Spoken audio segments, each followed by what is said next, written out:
Marrying a plumber? How embarrassing, my parents sneered, while my sister laughed. Who'd be caught dead at that wedding? They turned their backs, leaving me to walk down the aisle alone. I didn't beg, I didn't look back. I just kept walking. They thought it would be a small, forgotten moment no one would ever see. But then our wedding aired on national TV, and suddenly everything changed. 110 missed calls later, they finally realized who they had just turned their backs on. The silence in the East Room of the White House is a heavy, living thing that anchors me to the velvet chair. It smells of floor wax, ancient wood, and the suffocating scent of thousands of fresh roses. Overhead, the chandeliers burn with a brilliance so fierce that the medals on the uniforms in the front row gleam like distant stars. My hands are gripping my clutch purse with a desperate force, my knuckles turning a ghostly white. At the podium, the President of the United States clears his throat to cite an act of conspicuous gallantry, and as I watch through a blur of tears, he places the blue ribbon around Caleb's neck. The heavy gold star of the Medal of Honor rests against his chest, catching the light. The applause starts as a low ripple before escalating into a deafening roar that vibrates through the floorboards. Every person in this hallowed room is standing, generals, senators, and legendary heroes, and they are all looking at my husband. They are looking at the man who fixes pipes for a living, the man who quietly made me tea at 2 a.m. when my entire world was falling apart. Caleb steps toward the microphone, looking more terrified than he ever did in the heat of combat. He pulls a folded, trembling piece of paper from his pocket. We practiced this speech for 3 nights at our kitchen table. It is formal, safe, and rehearsed. He looks down at the script, then he looks up, his eyes searching the crowd until they lock onto mine. "Permission to go off script, sir," he says into the microphone, his voice echoing against the marble. The president smiles and offers a small nod. Caleb takes a deep, grounding breath. 3 years ago, I thought courage meant running toward gunfire, he says, his voice now deep and steady. I was wrong. My wife taught me that true courage is not about combat. It is about choosing love even when your own family tells you that you are not enough. The room plunges back into silence, but this silence is sharp and jagged. Suddenly, my clutch purse begins to vibrate against my thigh. Buzz, buzz, buzz. I do not need to look to know who it is. The screen lights up with a relentless sequence. Mom. Mom. Mom. There have been 110 missed calls since the broadcast started. For 34 years, I waited for them to see me, and they finally chose today. I let the phone ring. 10 weeks earlier, the world felt much smaller. I was standing in a bridal suite in Savannah, holding my breath as the morning sun streamed through antique glass windows. Dust motes danced in the golden light, and by all accounts, it should have been beautiful. My best friend, Louise, stood behind me with a glass of mimosa, while my Aunt Maggie sat in the corner with a meticulous checklist. Louise asked quietly if the circus had been confirmed. I stared at my reflection, still afraid to put on the white dress hanging in the corner. I told them Mom said she might be late. Louise and Maggie exchanged a look in the mirror that told me everything I didn't want to hear. Maggie mentioned that my mother, Diana, had called the night before, asking about the seating chart again, specifically if the plumber's family would be sitting near them. The old, familiar sting flared in my chest. It wasn't a surprise, just the dull, persistent ache of disappointment. Maggie explained that she told my mother there was only one family table where everyone was equal. Louise muttered that equality was likely why she was running late. Suddenly, my phone buzzed on the vanity. It was a text from my sister, Savannah. OMG, cannot believe you are actually doing this. LOL. Mom is literally dying. Anyway, I am live streaming the party prep, so I cannot come early. Have fun with your plumber, babe. She ended it with a skull emoji. I stared at the screen, thinking of the 2 million people who follow her life online, 2 million people who just watched her laugh at my marriage. I put the phone face down and forced a smile that felt tight and artificial. I sat with Maggie, the scent of lavender and old paper clinging to her like a shield of safety. She showed me Savannah's Instagram story from 10 minutes prior. Savannah was chirping about the venue for our parents' 30th anniversary party, telling her followers to mark their calendars for August 15th. That was only 2 months away. Maggie revealed that my mother had been planning that party since January. I watched the video and saw my mother in the background, happy and focused, directing a florist for an event she hadn't even invited me to. Maggie took my hand, her skin dry and warm, and told me that Diana sees her own fears in me, and that her cruelty was about her own wounds, not my worth. She reminded me that today was about the man who looks at me like I hung the moon. For hours later, as the strings began to play Pachelbel's canon, I stood behind the glass doors of the garden. The air smelled of jasmine, and the sun was turning the world to gold. I looked down the aisle at Caleb. He looked uncomfortable in his suit, but his face softened the moment he saw me. Then I looked at the front row on the bride's side. 4 white wooden chairs sat there with reserved signs tied in silk ribbon: Gerald Thornton, Diana Thornton, Savannah Thornton, and her date. They were all empty. A wave of cold washed over me despite the 80-degree heat. I could hear the guests whispering, their eyes darting to the vacant seats. Louise squeezed my arm, whispering that those chairs were empty because my family was empty inside. Caleb saw the chairs, too. His jaw tightened, and then he did something entirely unscripted. He stepped off the altar. The music faltered as he walked down the aisle, his boots crunching on the white gravel. He walked past his Navy friends and my confused coworkers until he reached me. He took my hands in his, which were rough and warm. He told me he'd changed his mind about waiting at the end. He looked at the empty chairs with sadness, not for us, but for them. He insisted we walk together or not at all. He pointed to the side of the aisle that was full of people who actually showed up, the people who were truly family. We walked down that aisle side by side, and when I said I do, I made sure the neighbors could hear me. 3 weeks after the wedding, we were still unpacking in our small rental bungalow. It wasn't a palace, but it was ours. I was trying to hang a photo of our wedding day when I felt that phantom limb sensation, reaching for a family that had been amputated. Caleb came up behind me, sensing my mood, and reminded me that we were building our own belonging, brick by brick. But then the phone rang with the specific ringtone I'd given my mother years ago. She didn't offer a hello or congratulations. She simply confirmed with Aunt Maggie that I'd gone through with the marriage.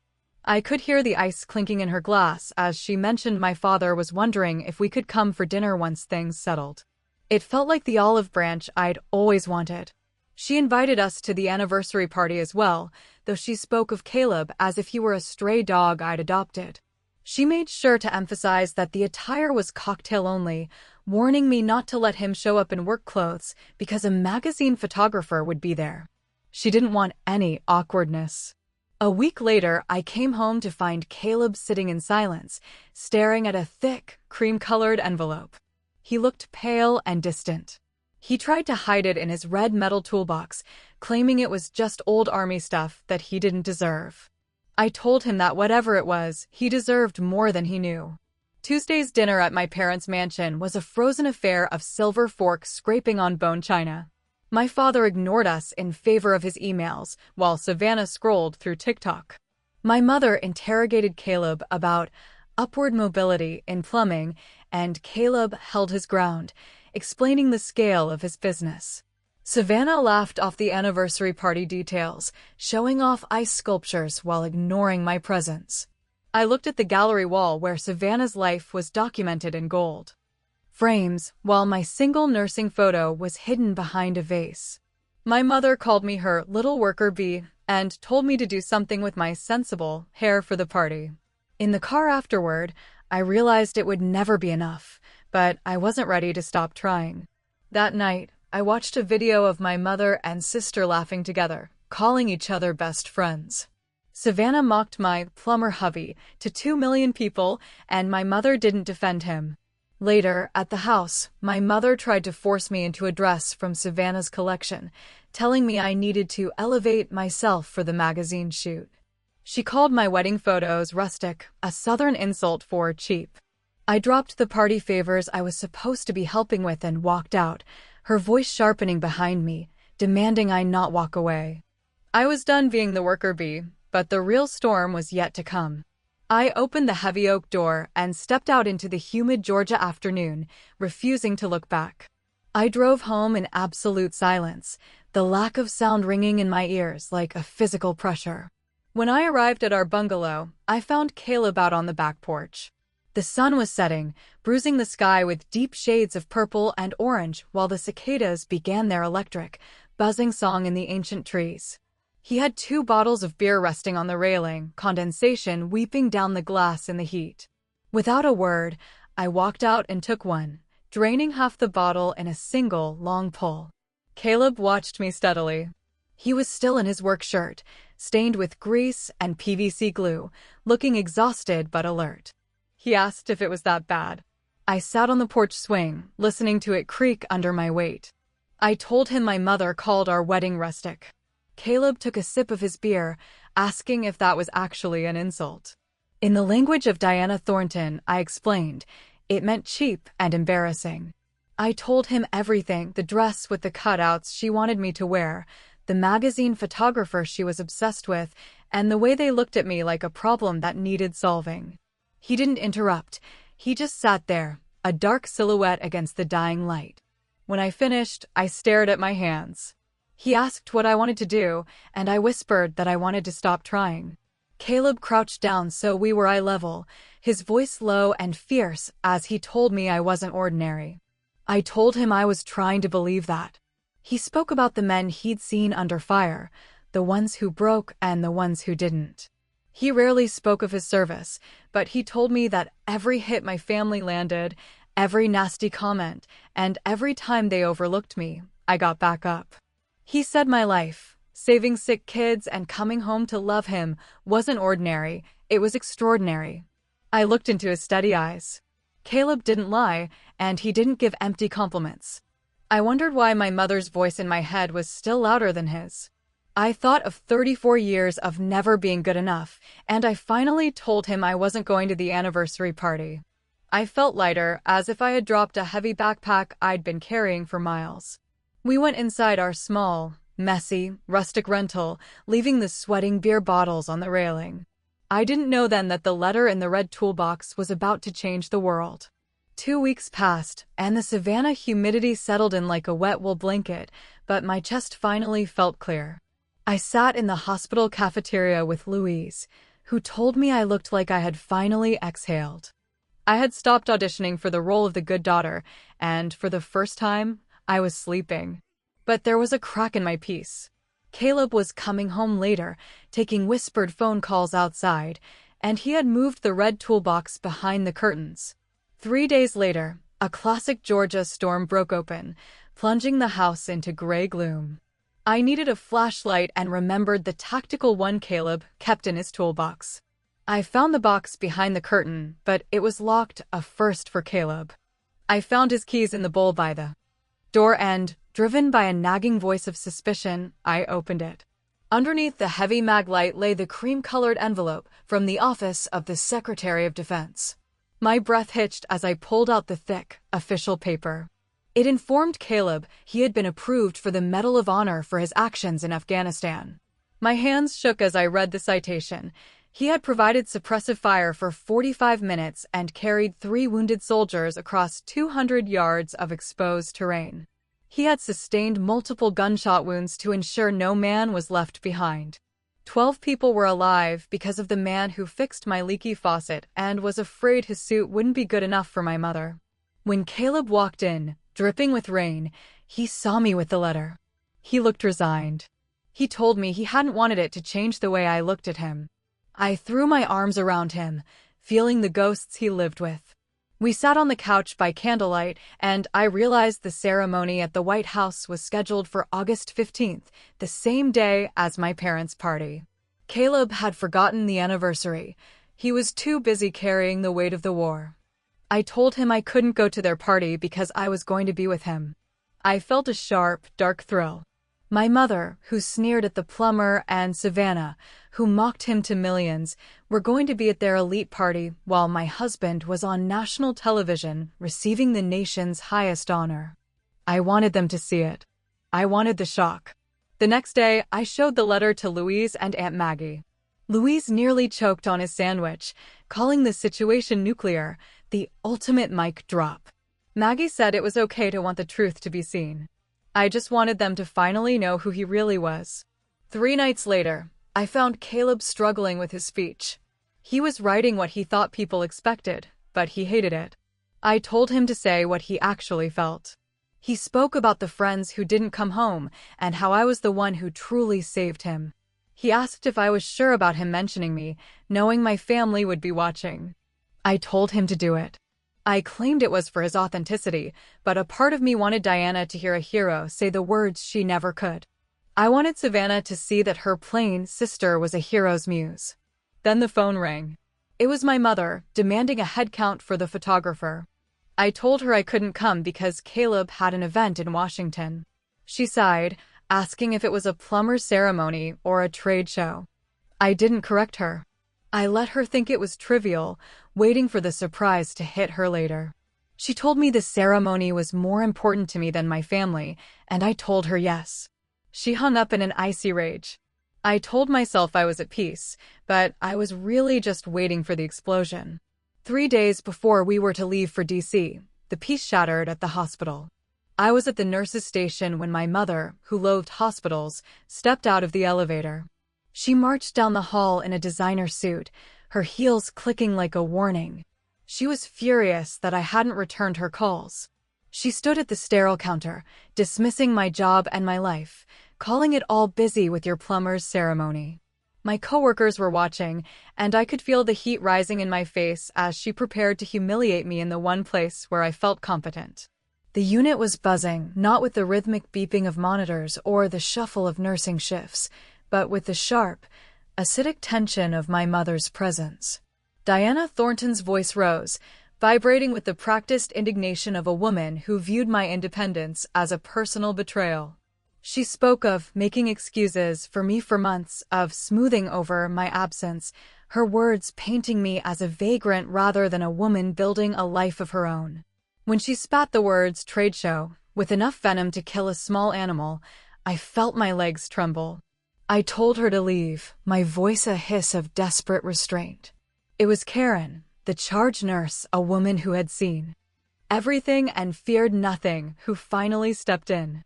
With the calm authority of someone who had raised 4 sons and managed a trauma ward, she reminded Diana that this was a place for sick children, not family theatrics. Diana pivoted, offering Karen a shark-like smile that didn't reach her eyes, trying to play the part of the misunderstood, grieving mother. But Karen didn't blink. "Maybe there's a reason your daughter is distant," she said flatly. The silence that followed was heavy as I led my mother away, watching the elevator doors swallow her whole. Karen's parting words, that mothers like that never change, hit me harder than Diana's insults ever could. But the afternoon at the hospital was merely the opening salvo. That evening, the granite countertop in my kitchen vibrated with an angry, continuous dance as my phone exploded with notifications. I ignored Louise's frantic warnings and opened Instagram. There it was. Savannah had posted an old photo of me from high school, 16, overweight, and looking utterly miserable. It was the day after a pageant I'd lost, the day Diana told me I'd have to settle for being the smart one. The caption was a masterclass in passive-aggressive cruelty. When your sister misses your parents' 30th anniversary to attend a plumber convention in DC, priorities, I guess. 200,000 likes. 2 million strangers laughing at my worst moment, judging a marriage they didn't understand. Caleb took the phone from my shaking hand, his jaw tightening until a muscle popped. "She doesn't know," I whispered. "She will," he replied, "in 3 days. Everyone will." That night, the darkness of our bedroom felt suffocating. I spiraled into the what-ifs, wondering if I was the problem, the ungrateful daughter, the grudge holder. Caleb propped himself up, his rough thumb brushing a tear from my cheek. He told me I was asking the wrong question. He asked me what I knew to be true. I searched past the noise of 2 million strangers and found the bedrock. I knew I had tried. I knew I deserved better. And I knew I had married the right man. The next day, I sought normalcy in a mundane trip to the grocery store, but the world wouldn't let me have it. A young woman, seeing me as content rather than a person, cornered me for a selfie, mocking me to her followers before I could even process the interaction. I fled to my car, gasping for air, paralyzed by the realization that I had become a meme, a villain in a story I didn't write. When Caleb found me sobbing in that parking lot, I confessed the darkest truth. I had wanted to go to Washington for revenge. I wanted to use his medal as a weapon. Caleb drove me home in the heavy silence of the Savannah afternoon. Back at the bungalow, I found an old photo album and saw the pattern I had missed for 34 years. In every picture, I was reaching for my mother, and in every picture, she was looking away, at Savannah, at a mirror, at anything but me. Then I found a photo of myself at 10, dirty-faced and proud, building a sandcastle alone. She wasn't in the frame, and I was happy. I realized then that I could never buy bread from a hardware store. I could never get love from a woman who only loved mirrors. I told Caleb I was going to the ceremony, not for vindication, but for us. I was done making my family's feelings my responsibility. The flight to DC felt like an ascent out of a gravity well. I saw Savannah's Instagram stories, the white tents, the ice sculptures, the news reporters, and I simply turned my phone off. I wasn't bringing my mother with me to the Capitol. I was bringing myself. Washington's sun was sharp and clean as I watched Caleb dress in his navy blues. He looked like a statue of a hero, his chest covered in ribbons that told a story of a man who saved 12 lives while I was busy worrying about seating charts. When my mother sent one last jab by a text, wishing me luck at the plumber's ceremony, I didn't even flinch. I just put the phone face down and walked out the door. Inside the East Room of the White House, the air smelled of floor wax and history. I sat in the honor row, my hand in Caleb's, as the President of the United States entered. The room fell into a profound silence. When the citation was read, conspicuous gallantry and intrepidity at the risk of his life above and beyond the call of duty, I heard the terrifying, beautiful details of what my husband had done. He wasn't just a plumber. He wasn't just my husband. He was a man who had walked through fire to bring his brothers home. As the president looped the blue ribbon around Caleb's neck, the cameras flashed. I knew that back in Savannah, at a party filled with the city's elite, the televisions would be turning on. I knew that Diana and Savannah would see my plumber standing in the light of the highest honor a nation can bestow. But as I looked at Caleb, I realized I didn't care about their shock anymore. I didn't need the mic drop. I just needed the man standing in front of me. I was finally standing in my own frame, and for the first time in my life, I wasn't reaching for anyone. I was already home.